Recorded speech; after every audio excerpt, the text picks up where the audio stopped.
My name is James Opp. I'm the associate, what am I? I'm an acting associate dean, or as my kids call me, the acting ass dean for the Faculty of Graduate, I don't even know my title anymore. Acting associate dean of graduate affairs, student affairs and postdoctoral affairs with the Faculty of Graduate and Postdoctoral Affairs here at Carleton. And believe me, I teach better than I just mangled that introduction. I have an award to prove it, really, I do. This is a great session in part because it's kind of like an infomercial. You're getting paid to be here, so you're my paid audience. And so just like an infomercial, every time we sort of hold up some flashy thing that we're trying to sell you, you can clap vociferously because you're being paid to be here for it. What I want to do is just introduce the panel of speakers for this, which is the sort of beginning of your TA education, although it's certainly not the end of it, and you're going to learn a lot more in the classroom probably than you will from us, but it'll be a good introduction to just what it's like being a TA, and more importantly, we're going to give you a Q&A session at the end. Oh, there's me. If I'd done that, I could have had my title right.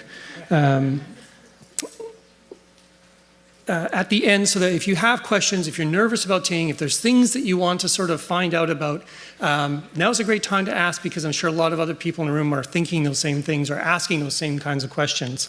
So I'm going to start off with just a brief little thing about some administrative work. I'm going to turn it over to Kevin Partridge, who is with QP 4600, your TA union. Then Morgan Rooney from the EDC, the Educational Development Center, is going to talk about TA training and other kinds of sessions that you can take part in here at Carleton. I'm going to come back up and talk a little bit about the supervisor-TA relationships, how to negotiate things with students, how to negotiate things with your instructors.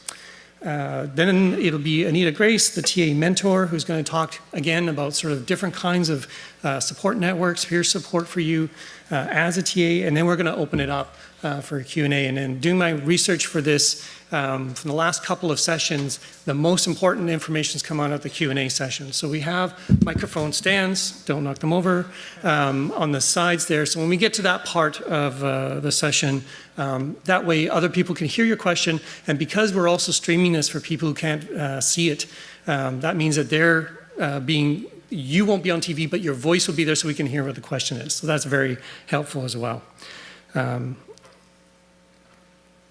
So a few things to keep in mind. As I mentioned, you're being paid to be here, but the only way you get paid to be here is if you sign the sheet to show that you're actually here. So somewhere, Melissa is sending around a sign-up sheet. Make sure before you leave that you've got a chance to sign that sign-up sheet. And if you haven't signed it by the time this whole session is over, make sure you stop at the table at the top of the steps to make sure that you signed the sign-up sheet so that this counts towards your training hours. The other thing to keep in mind is, and the graduate registrar asked me to say this, make sure you accept your TA. If a TA ship has come through on Carleton Central saying, you know, here's your TA ship, here's who you've been assigned, please make sure that you accept it formally. Otherwise, we're not sure if you're actually coming, if you're actually doing this, if you're actually, some people take for various reasons a leave of duties from their TA ship. It's really important to accept it because that sets everything rolling. And then the final step is if you haven't done so already, or if you haven't picked up the forms, there's a desk outside in the foyer from the human resources. Make sure you sign up at that table or with that form. You have to submit your payroll information before September 15th in order to get paid for September 30th. And then after that, it moves to the regular Carleton system where everybody gets paid twice a month. It's really important to get that paperwork lined up early because then it'll just keep delaying the paychecks, and of course you're going to have rent to pay and all those other fun things. And if you miss it for some other reason, you can get those forms available online, and the website's down there at the bottom, or call FGPA and let's get you sorted out how to get that all done. So that's the administrative part of all this. I'm going to turn this over. We're just going to go in order as we sort of do these musical chairs on this really tight stage. We'll go Kevin, then Morgan, then Anita, or Kevin and Morgan, then myself, and then back to Anita, and then Q&A. So, Kevin. Hi, everyone. I'm Kevin. I'm the president of QP 4600, and when you're a TA, we are the union that represents you. And we are we're volunteer driven. We have 3 staff. We're located on the 5th floor of the Unicenter, right below the GSA. And we have 3 full-time staff that are there to offer you any support you need in your role as a worker on the campus. And you're governed by a collective agreement that defines the conditions of your work and also things like how much you get paid and benefits you get. So one of the benefits are quite important to know about early on, because I've already had people ask me about health benefits, for instance, and there's additional health benefits available from CUPE 4600 that are designed to work with the health benefits you get as a student through the GSA. So it's too complicated right now to go in to all the details about how it works, but be rest assured that both the GSA and CUPE 4600 work together to ensure that you get the best health coverage you can while you're here, because that's a very important component of getting your graduate work done, which is also another important thing to understand, that your work here is good work, it's well paid, and it's also designed in such a way that it shouldn't interfere with your academic work. So, and that's a large part of the way the collective agreement is designed and describes the work, is that, for instance, it should generally come out to about 10 hours a week. It's not, there's no hard and fast rules, but what we always recommend is you work closely with your supervisors, both your work supervisor and your academic supervisor. And these are usually 2 different people. But they should both have the same interest in mind, which is to ensure that your academic work goes smoothly, and that the work you're doing as a teaching assistant also goes smoothly but doesn't interfere with your academic work. And it should be a place where you can learn about teaching. So it's a learning program here. So CUPE 4600 also in our collective agreement specifies that there's certain training available, pedagogical training, and what's the name of the compliance training. 5 hours of compliance training you're responsible for when you first start working here. So, and we encourage you to do that as quickly as possible. And I know they're going to say that about a lot of things, the paperwork and, accept your assignment and do, but honestly, yes, do all that as quickly as you can. So as soon as you know about it, the compliance training is online. It should take a few hours, and you will be paid for it. And then pedagogical training is to allow you to develop your pedagogical skills, your abilities to teach, to convey information, to deal with undergraduates. And it's also paid training that's available to you. And you can wait a bit longer than that, but again, I encourage you to start thinking about that as soon as you can, and talk to your supervisor about the best way to incorporate that into both your work and your studies. So thanks, that's enough for the moment. My name is Morgan Rooney. I'm an educational development facilitator from the EDC, the Educational Development Center. I'm also an instructor with a contract instructor with the Department of English here on campus. And I'm here to talk to you a bit about TA training and support. So what's available out there for you to help you in your role as a TA? First and foremost, the why. Why do you need to care about, why should you care about TA training on campus?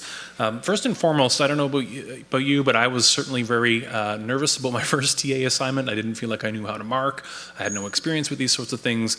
And there were actually, when I was a doctoral student, there was no support for me at that time. And the good news is that there's all kinds of support for you in your role through the EDC, through your departments, through things like the mentor program and so on. So this can really help give you some confidence in your role. Second, I think the skills that you will gain from getting involved in pedagogical training will apply not just to your TA-ship now, immediately this term or next term, but also to your long-term training as an academic if you're interested in teaching in a university or a college environment or maybe a high school environment. But even if you're not, right, if you're not interested in an academic career, I still think that ability to communicate information clearly and effectively, to teach, to train, is something that's very transferable. And you also get a chance when you come out to TA training sessions, for instance, to meet other people. And one of the good things about, I think, the TA training platform is that it doesn't silo you into your individual departments, so you get to meet people outside of your academic units. So the way we have things structured at the EDC in terms of training opportunities, we have kind of scaled it up. So it starts off as if this is your first term working as a TA, we've got all kinds of workshops that are available to you, some teaching talks, a couple online workshops, and so on. These are designed to support people who are just entering into the roles as TA. So maybe the first year or so as you're working as a TA. As you move up, we've got a series of other options that we encourage upper year students to get involved in, things like writing an article, things like doing feedback or doing a micro-teaching session. These are all things that you still get paid for your training hours, your 5 pedagogical hours of paid training. But they're a little bit more advanced, and I think they're opportunities to develop your teaching profile and especially your teaching dossier if you're thinking again about academics long term.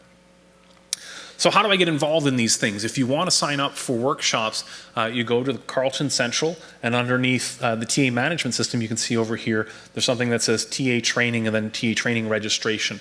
That's where you go to sign up for just about all the sessions available at Carleton, and you can also access your TA training transcript there. This will show you what workshops that you've done, which ones count for EDC credit or not, how long they were, and so on. This is a great little transcript you can use, by the way, to insert into a teaching dossier later on. It'll chronicle all the training that you do at Carleton, and then it's a nice printed up form, and you can insert that into something like a dossier. So I mentioned the TA management website, or the Carleton Central website, I should say, where the TA management system is located. There are other places you can go to get help and learn more information about TA training, and also to register for workshops. Your TA mentor will be a great resource, for instance. Those are the departments that are currently being supported by the TA mentor program. So if you're in one of those programs, you'll have someone in-house who's offering training sessions for you. I've got my colleague here, for instance, Anita. She is the TA mentor for the law department, and she'll be speaking to you in a couple moments. You can also check out our TA support website. I would really recommend bookmarking this thing. It's got all kinds of important information, lots of FAQs, we have blogs, we have all kinds of resources that can be of real help to you. And oh yes, my TA training starter kit, I got to promo this. So this is something I developed for some very common FAQs that people have about, I don't understand the difference between TA training, pedagogical training, or compliance training. When are they paid? How do I access all these things? And that's laid out in that section of the website in particular. And I have some handouts here if you're looking for more information. I've got about 50 or 100 photocopies of that section of the webpage made in a condensed form available to you. Finally, there's Grad Navigate. Grad Navigate is hosted by, you would have met him really recently, David Lafferty at FGPA. They have all kinds of other workshops that are available. They cross-list some of the ones that the EDC offers and makes it available to people who don't hold a TA-ship. But then there are all kinds of other programs that are and training opportunities that are being hosted there at Grad Navigate. Those are the main sources that you want to have in mind for information about and access to registering for workshops. Okay. So I want to pitch one program to you before I run away, which is one of our, I think, foundational or kind of basic skill building programs for TAs. It's called the Certificate in TA Skills. Really easy to get involved in and really easy to get to complete on your own time. So it's open to all students. That's undergrad and that's graduate students, whether you have a TA-ship this term or not. It's compatible with paid training hours, and by that I mean you can be earning credits towards the certificate while you're doing your hours for paid training. We don't require that you do one over the other. It's flexible and self-directed. That means you can get involved in whatever workshops you want as long as they are EDC credited. And all that means is it about pedagogy and teaching? And if it is, it will count for EDC credit. And if it's not, if it's an information session, it doesn't count. And you can complete this on your own timeline. We often have people take a full year to complete, sometimes up to 2 years. It's all tracked through See You Learn, and we can do that. We work at your own pace. You can work at your own pace. And finally, this is something you can list on your CV, right? It really, I think, having been out there on the academic job market, I can tell you that it's good to have credentials to indicate that you have a teaching background. You will be asked to do things like teaching demonstrations, for instance. So if you can have something like this on your transcript, I think it's a bonus to add to your credentials. So how do I get involved in this program? Really easy. You go to our website, the TA support website. You register. It's a really simple process. You're asked to enter your Carleton information, basically, to register, self-enroll into our See You Learn page. Then it takes 3 steps. And again, you can do this over whatever timeline makes sense to you. You attend 10 paid training sessions. They could be paid or not, depending on how many you're doing in the year. They just have to be EDC credited. Once you've earned your 10 EDC credits, we also need you to do 2 response pieces on any 2 of those sessions, and then write 1 TA article. And those 3 bits of are 3 different components to our program. Once you're done all that, you would earn a certificate. We award them out in October, so it would be part of a ceremony for EDC certificate programs. Okay, so if you have questions about training and training opportunities, you want to talk to your TA mentor in your department if you have one. You want to send us an email at the EDC, so edc@carleton.ca. I've also got a lot of resources on the TA support website, including our FAQs and our starter kit and our blogs. Those will be really helpful for you. And then FGPA will be able to, David Lafferty, who you've just met recently, will be able to give you some information on that. If you have questions about pedagogical training or compliance training, the tracking of these things and the payment, you go to FGPA for questions about payment of pedagogical training hours, and you go to QP 4600 or Human Resources for questions about compliance training, the paying of or the tracking of those things. Okay, I'll leave it there. Just a couple of things to keep in mind. The TA support website is a fantastic resource for you. It will answer a lot of the questions that you're going to find yourself having. You probably don't have them yet, but in the coming weeks they will start to percolate, and then you'll be looking for help. And the TA support website is a great one. The 4th floor is where we're located, the EDC, the 4th floor Dutton Tower, the tallest building on campus, and you can see our website and our email is up there. There's my information. That's an underscore. That's just kind of missing. Morgan_Rooney or _Rooney, either one works, at carleton.ca. One of the advantages, I should say before I run away, 4th floor of the EDC, we've always got coffee and tea on. So if you want to sit down and chat with me about what you're doing, any struggles you might have as a TA, I can be there to help you. Okay? Thanks for your time. What I want to talk about in this part of the session is just expand a little bit about, philosophically, I guess, what your role of a TA really is. Because for many of you, as you're moving from an undergraduate student position into a graduate position, you're still a student, and yet now you're being paid to work with other students. And so those things at the bottom there, I inherited this slide and had to sort of rework. I had to work with the material I had. You're between a rock and a hard place, essentially, is what that means at the bottom here. Because you're in that netherworld, right? Between, on the one hand, purgatory, I guess we can keep going with the analogies. On the one hand, you're being pulled for your duties as a student, and as Kevin said, your duties, your responsibilities as a student, your own studies come first. There's no doubt about that. But you're also in this tricky role where you're not the instructor of the course, but yet you're responsible for part of the student's marks or part of the student's experience one way or another. You're also a kind of unofficial ambassador for your own department, your own discipline. Students who are thinking about grad school are going to look up to you and say, do I want to go that path? And if they have a terrible TA experience, often it's like, no, I'm not going that path. So you have this sort of unofficial role as a kind of a role model, kind of a representative of the department, a mediator to sort of let them sort of see what higher end graduate studies is like through your own experience. And you are, in a sense, and you can see somebody put an asterisk besides friend, students will sometimes, because you're closer in age most of the time to the students than the instructors are, or because the instructor's got 500 people in their class and you're in a group of 20 or 30, it's a much easier sometimes for them to relate to you.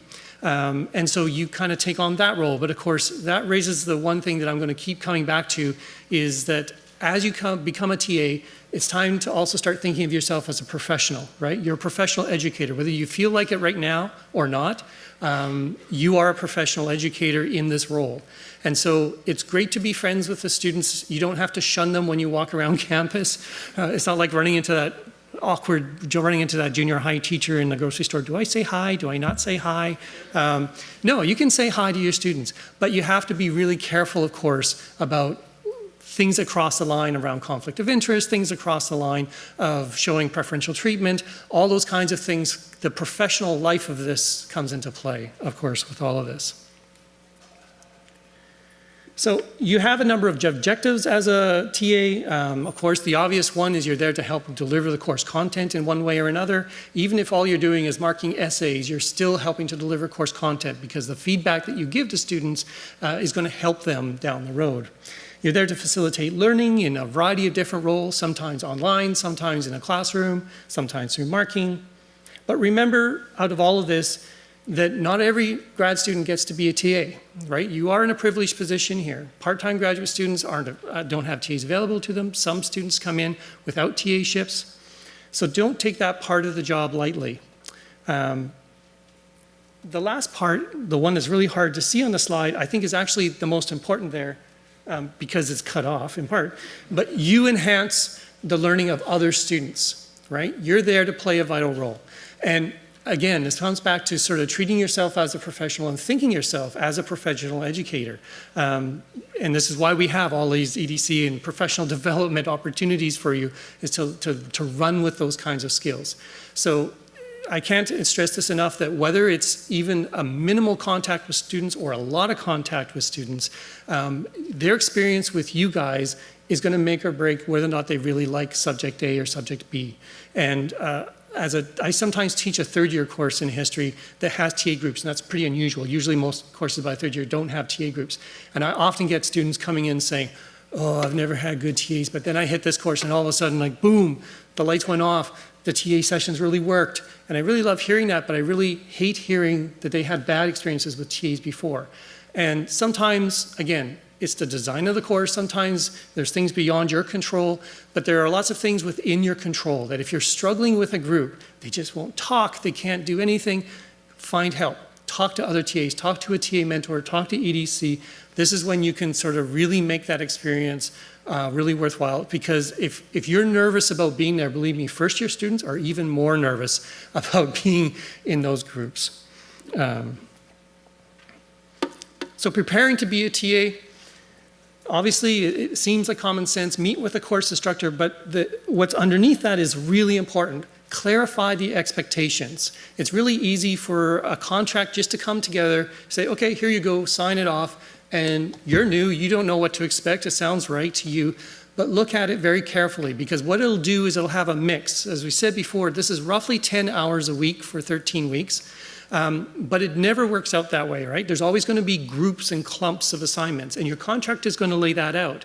But if you don't know how many essays you're supposed to mark in 15 hours, it's hard to judge how much time per essay you're supposed to spend, right? So ask those kinds of questions early on in the semester. Keep track of your hours as you go along so that you can say, oh, these essays were only supposed to take 20 minutes each to mark, and I'm taking 40 minutes each to mark them. Why is that? Is it because I'm not reading them fast enough, or it's because we underestimated the length and how long this was going to take? Those are the kinds of things you want to bring up with your instructor early, rather than waiting until the first week in December when it's really too late to do much about it and students are demanding their essays back and everybody's in a tizzy. And yeah, address those kinds of issues, address the expectations and the clarifications early on. And once you've done that, once you've sort of figured that all out with your instructor, sign your online contract at Carleton Central. And going back to, again, to the comments about your own studies, look at the course syllabus carefully so that you can sort of lay out the time when you know you're going to be busy with the course and busy with your own studies. So in other words, look at your TA contract, your TA syllabus, as well as the syllabi for all your other classes, and make sure that you don't have significant overlaps, or start to address, if there are going to be big overlaps, let somebody on one end of it know that there's going to be a problem so that you can line things up well in advance. It's, again, that kind of communication with the instructor and your other instructors is going to be really important. And finally, note the academic integrity policy. I'm going to talk about that again a little bit more. And again, that applies to both graduates and undergraduate students, but it functions differently depending on which status you have. So your TA duties, what can you expect when you're a TA? Well, they can be anything from office hours, but of course office hours is a weird thing these days because students sometimes are reluctant to walk through your door. I always get TAs complaining that nobody ever comes to my office hours, but you will get lots of emails, right? You will get emails from students. And so again, build that into the contract with your instructor. Find out what the expectations are. If you're responsible for 20 students in a tutorial group, or how much are you responsible for any kind of assignments on CU Learn? How much are you going to be responsible set aside for emailing the students? If you're finding that you're spending hours and hours emailing students, again, talk to the instructor about, okay, do I need to cut down on how much emailing, or should I be sending more of this to you, or how do I handle this workload that wasn't expected in our contract? Depending on the size of the course and the nature of the course, if it has a final exam, you may be asked to proctor exams. There's a whole sort of exam structure for final exams in courses. That can be built in, and again, we won't know what the exact exam dates for particular courses are this early in term, but it will become evident pretty soon once the schedule gets released. And of course, grading exams and assignments. Again, you all know if it's your first time grading an assignment, it's going to take you longer than the 100th time you graded an assignment, right? These things will average themselves out. So don't panic if it's, oh my God, it's taking me 30 minutes to do this one, and I know I've got so many else to do. It does get faster, things will get picked up, and this is why you need to know what the expectations of the course are so that you can adjust accordingly. One thing to keep in mind, one piece of advice is you guys are graduate students in part because you're really smart. And you probably came through school. Some of you came in the sort of redemption path where you might not have started very well and then sort of found your groove. Some of you were in the sort of the HOV lane all the way through, right? You were an A student all the way through. The students you get as undergrads are not going to be all A students all the way through, right? So be careful about applying the expectations of yourself as an undergrad student onto those grad students, because I find that having worked with many TAs before, the tendency is to mark really, really hard on those first assignments because it's like, they should know this. And it's like, yeah, step back. Not all the students are going to be A students. And get a sense of what is going on and be prepared to adjust, right? Be prepared to sort of figure it out. And this is, again, if you have other TAs in the course with you, talk to each other. Because, again, consistency across TA groups is really important. It's one of the things that frustrates undergrad students. You are so important to their learning experience on all these different levels. So student concerns, student requests, grade challenges, these are the kinds of issues that come between you and the student. You may get challenged on the grade you give a student. If you give good feedback and explain clearly why you gave the mark you did, or are prepared to explain why you gave the mark you did, this is not a problem. And again, even as an instructor, be open to when students come to you with these concerns, right? And sometimes even I change my mind on marks because I've missed something or didn't take something into account. You don't necessarily need to be defensive about that. Now, other times you're going to reread it and say, actually, no, I'm going to stick to the mark I gave it because I agree with the mark I gave it, and here's the reasons why. And it's those reasons why that are so important. And if the student wants to then take it to the instructor, that's fine. But you know you've handled it in a professional way, right? You've done what we've sort of asked you to do, and there's going to be some students that are going to be very difficult to please no matter what you do. So don't stress yourself out worrying about those one or two very difficult students, because by far the vast majority of students are going to appreciate the work you put into the course. Student requests, student concerns, know your limits as a TA. There are just some issues that you need to pass on to the instructor because you're not equipped to deal with them. Right? And some of them can be related to, sometimes students have very difficult sort of financial pressure. Sometimes they have very difficult other kinds of pressures. Sometimes they're just adjusting to academic life. Well, we have a whole system of student support services that can help deal with that, right? So you do not need to be any student's professional counselor or therapist, but you can help them find that kind of help on campus, right? So see your role as directing them for things outside the course, rather than trying to solve all their problems in that way, because the simple fact is you can't. Remember to document steps, that when students come to you with concerns about the course or a grade challenge or those kinds of things, document it, right? Document it for the sake of the instructor so that there's a sort of pathway of the student asked me about this at this date, here's my response to them, here's the steps I took. And if it goes on to the next level, then it's all very clear what it is you did. Again, this is all about sort of acting in a professional manner and being able to sort of show what you've done. When it comes to questions of academic misconduct, this is related to the academic integrity policy, if you suspect plagiarism on an assignment, what you don't want to do is approach the student, okay? You don't say to the student, I think you plagiarized this. No, that's, my predecessor used to say, we don't use the P word with students. What you do is you take it to the instructor, and the instructor will take it to the chair, and if the chair decides, yes, a case of plagiarism or academic misconduct of some sort or cheating on exam, this has happened, they will send it to the associate dean for the respective faculty that you're in. It's all out of your hands, okay? And let them deal with it. And they'll decide if anything should be done, they'll decide if there's a particular mark that should be given, they'll decide if it actually extends, if it's so bad. So you do not have to deal with it, right?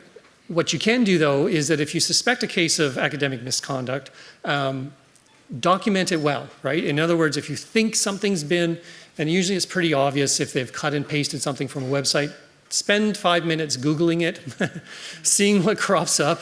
It's not that difficult to find those kinds of cases, and then package it together for the instructor, and then your job is done. It comes out of your hands from there. And then just as an aside, because I know nobody in this room is going to face that circumstances, if it's a grad student who creates an academic integrity, it lands on my desk, right? So I love students coming to see me. I never want to see students coming to see me for that meeting, and I'm sure nobody here is going to be in that situation. So just general guidelines, respect, fairness. Oh, sorry, I missed one. Go back here. The first one is really important. If you get questions from TAs and you don't know the answer right away because you're not an expert in that area, my first TA assignment was in a course on the early Reformation, and I'm a Canadian historian, so I knew very little about the early Reformation. But I had a really great trick that an instructor in my undergrad had. When if somebody would ask a question and you didn't know the answer, he'd say, yeah, Timmy, that's a really great question. Why don't you look it up and report to us next week and we'll all discuss it, right? It's a great way to stop hard questions, I'll tell you that. But honestly, nobody knows everything, and you don't need to worry that if you're not the expert on it. Very important, anytime you mark anything for your course, keep track of your marks, back up your records. If you do it by hand, maybe make an electronic copy at some point. If you do it electronically, put your electronic copy in another point on a cloud server, not a public one obviously, but some kind of backup system in case everything crashes. That goes for your thesis as well. Lots of horror stories around that. So again, it's about being professional. It's about doing that kind of work. If you're not sure what to do in an assignment, if you're not sure, I'm not sure if the students really passed the grade because this is so wacky, this is so out of left field, this is so out of my area, go to the instructor. Go to the instructor for help, get guidance. There's lots of ways to do that. And maybe the last one, this is becoming less of an issue as more and more assignments are being done electronically through See Learn, but don't lose the assignments. Don't leave them where the dog can eat them. Don't mysteriously misplace them, because it does create a huge administrative hassle when students want them back, or students are wondering what their marks are and we can't really track it down. Again, this is about you're taking on the role of a professional educator, and if even simpler things like that, students don't realize it's enhancing their learning experience, but it does. And you don't realize it till it goes wrong. And then you realize how big of an issue it is. So this is the kind of sort of baseline for all of us, of course, whether you're in a course or teaching a course or TAing for a course. Issues of respect, issues of fairness, issues of consistency. And this comes around things like if one person asks you for something like handing in an assignment late, ask yourself, well, okay, is this fair to everyone? Is this fair to the other students? What is the best sense of fairness here? Do I even have the right as a TA to give a sort of extension on a late assignment? That'll be up to the instructor, right? Some instructors will say, no, I'm the only one who gives out any kinds of extensions to those kinds of things, and it's out of your hands. But if it's in your hands, think about the bigger picture, but also think about it in the other way, that questions of respect and fairness and consistency means that there's also room for accommodation. There's also room for students who are working with the Paul Menton Center, who have different kinds of accommodations. That sense of respect and fairness has to come into play as well. So you're balancing a lot of issues, but that's what we're paying you for, right? Is to sort of, we trust on you to take those issues, or to know either to go further with them, with the instructor to ask for advice, or to have these sort of built-in notions of what's the fairest for the course. And of course, from a student's perspective, you know what it's like as an undergrad student. Consistency is really important for any kind of course delivery. And I've just added one quick quote at the end there, because it's something that I really believe in as an instructor. A professional is someone who can do his or her their best work when he or they doesn't feel like it. If you walk into a TA group down, mopey, concerned about other kinds of things, not really believing in the course, students pick up on that. They will pick up on it like that. And they'll emulate it, right? They'll pick up the same kinds of vibes that you bring into the room. If you prepare yourself for the course and say, oh, these kinds of readings are so dreadfully boring. Why do I find them boring? How can I find them not boring? How can I turn this into a teachable moment? How can I turn this into something that's exciting? How can I show that at least I'm excited in some part of what we're discussing here, even if it's to find the most boring part of the reading? There's ways you can walk into that classroom and the students will pick up on it. That if you believe in what you're doing there, you're going to enhance their learning experience. And in the return, it's going to enhance your learning experience moving on from here.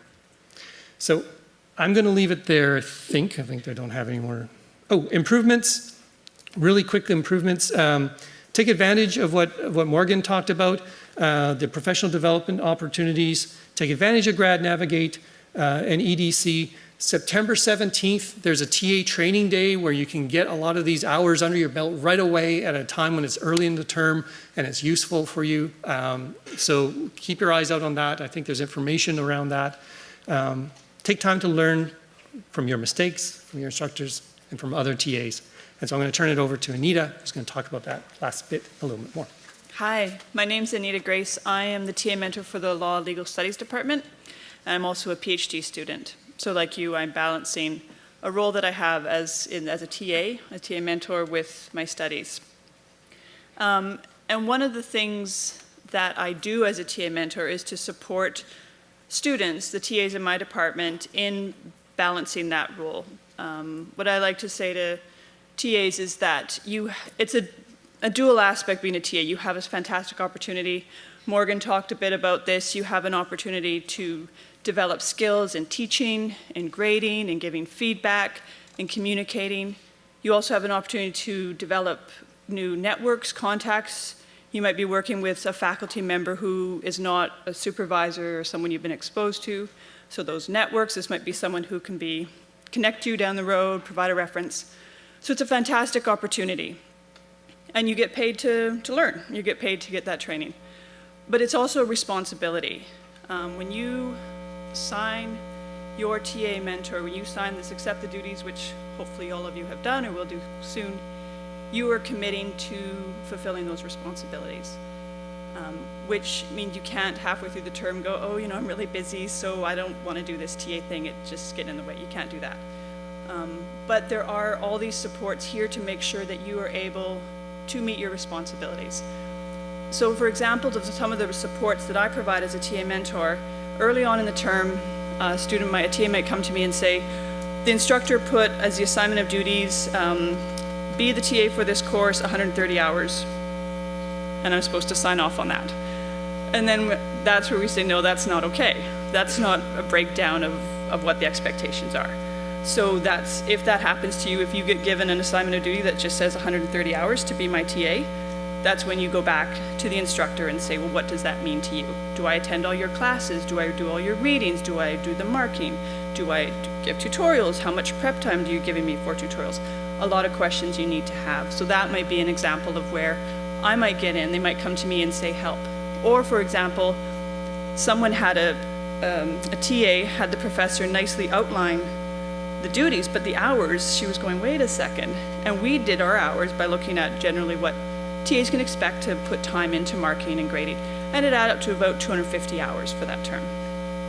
So again, this is where we'd have a conversation, talk to the TA to go to the instructor and say, so if you really want me to do all this, that's actually not feasible. And we have the union, Kevin talked about what the union has fought for, our rights and the responsibilities that we have, and we have 130 hours, and there are expectations around that.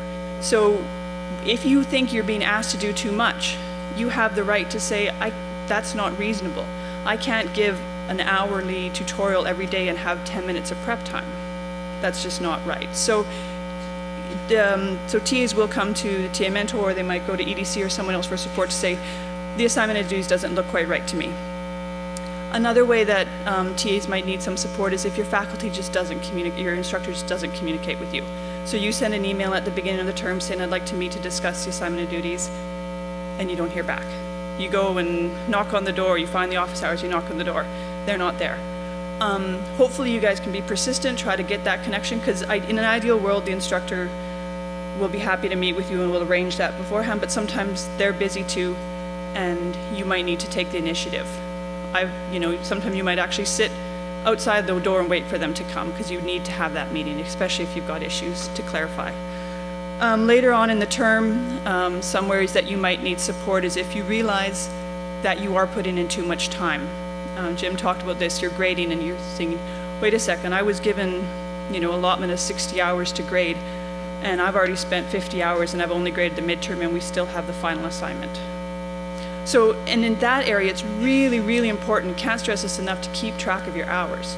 Because if you come to me or to someone else and say, I've done 100 hours already and it's November 1st, and I'll say, well, can you show me your log or some proof that you've done 100 hours? And you say, well, no, I just know it's that much because it feels like a lot. Then there's nothing that the union, we'd like to help, but we will try to help you, but we can't go to bat for, your sense. So it's really important to keep track when you're grading. Put aside time. I'm going to grade. I'm going to look at the clock. I'm going to grade for an hour. I'm going to mark it down. Emailing. Bundle it together. I'm going to spend an hour responding to emails. Keep track of it. That way, if you have a sense this is going too long, we can support you, because we want to support you. We want to make sure you're not doing more than your 130 hours, but you need to show that you need to have the proof, basically, so we can help you. So basically, those are the areas that we support. If you are in a department with a TA mentor, then you have that support there, but there is plenty of support if you don't have a department TA mentor there for you. Thank you. Good. So before we wrap up, I just have one thing I'd like to do, and that is to thank David Lafferty. He was speaking at the session before this that most of you probably saw. David is the point person for putting all of grad orientation together, and I just want to give him a public acknowledgement, even though he's not here. For all the work doing that.